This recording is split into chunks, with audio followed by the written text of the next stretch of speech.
While a temporary peace has come to eastern Ukraine, the opposite is now the case in Kiev, which is now experiencing a new wave of violence. Hundreds of protesters unhappy with the work of the parliament gathered on the central square, burning tires, attacking the lawmakers, and clashing with the police.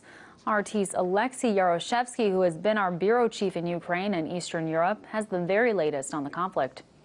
What was supposed to be a very important day for Ukraine, with the parliament considering two very important pieces of legislation, turned very sour. Hundreds of protesters came over to the parliament building in Kiev, protesting against what they describe as legitimizing separatism in the east. Now, the parliament was reviewing two bills proposed by the president of the country. One is concerning the broader autonomy for the Donetsk and Lugansk regions, the ones which were claiming independence. The other one concerned the people who used to take positions of power with the former president, the so-called lustration law.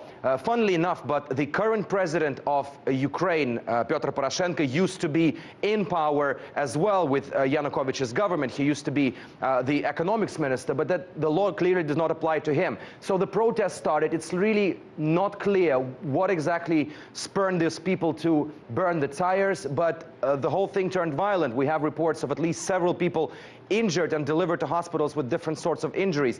Now, as to who actually masterminded this protest, we did see the flags of the nationalist Svoboda movement, as well as the flags of the right sector, the infamously known radical activists in Ukraine. But another incident which sparked public concerns happened in the morning when deputies were on their way to the parliament for this crucial session. One of the deputies from the former party of the former president, the Party of Regents, was caught by the right-wing radicals and put in a trash bin, as we can see. There were even reports that they put fuel on him and threatened to light him. They intimidated him, accused him of being a thief and things like that. So what was supposed to be a very important day for Ukraine turned sour, and despite the ceasefire which still holds in the east of Ukraine, things are far from settled in the Ukrainian capital.